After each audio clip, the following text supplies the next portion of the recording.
প্রশাসনের সর্বোচ্চ জায়গা আমি কথা বলার চেষ্টা করব।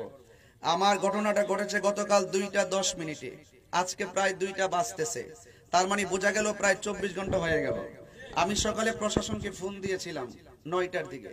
তিনি আমাকে বললেন কি জানেন, তিনি আমাকে বললেন যে ঘটনাটা যে ঘটাইছে আমরা তো জামে ইউনিভার্সিটিতে ফোন দিছিলাম, ওনারা বলছে ওনাদের মাদ্রাসা বন্ধ, এখন কেডা ঘটনাটা ঘটাইছে আমরা এটা দেখব।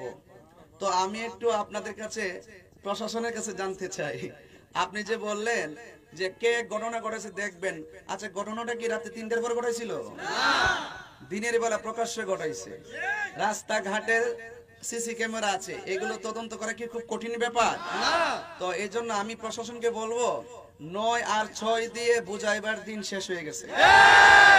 এখন তাড়াতাড়ি আসামি ধরবেন কিনা কোন, তাড়াতাড়ি তাদেরকে আইনের আওতায় আনবেন কিনা কোন।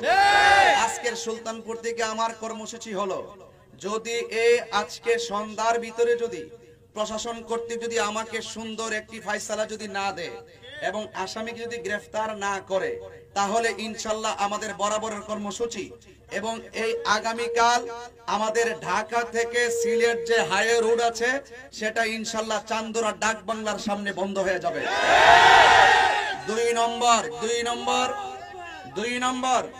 2 নম্বর কর্মসূচি ঘোষণা করছি, আগামীকাল এই ব্রাহ্মণবাড়িয়া টু কুমিল্লা পর্যন্ত যে হাইওয়ে রোড আছে, এই হাইওয়ে রোড অনির্দিষ্ট কালের জন্য বন্ধ থাকবে। সুতরাং এখানে আবার কর্মসূচি হবে। আগামীকালের কর্মসূচি আমাদের আগামীকাল এই রোড টোটাল রোড বন্ধ থাকবে এবং প্রত্যেক জায়গা কিভাবে কর্মসূচি দিতে হয় আর প্রশাসনকে কিভাবে বুঝাইতে হয় কর্মসূচি, সেটা ইনশাল্লাহ আমরা বুঝাবো। এবং ইনশাল্লাহ ঢাকা টু সিলেট, ঢাকা টু চট্টগ্রাম এই রেল লাইন আগামী পরশুদিন বন্ধ থাকবে এবং অতি শীঘ্রই এই 2 দিন কর্মসূচির পরে আমাদের এই কর্মসূচি লং মার্চ টু ব্রাহ্মণবাড়িয়াতে আমরা সুন্নিরা প্রবেশ করব ইনশাআল্লাহ।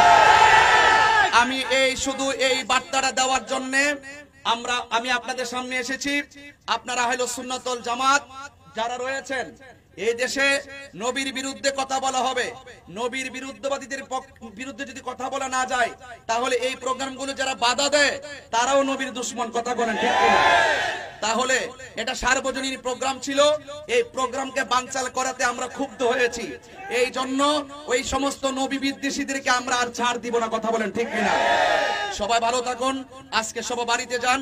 আগামীকালের কর্মসূচি ইনশাআল্লাহ আপনারা বাস্তবায়ন করবেন, কেন্দ্রীয় নোটিশ মোতাবেক ইনশাআল্লাহ আপনারা বাস্তবায়ন করবেন ইনশাআল্লাহ।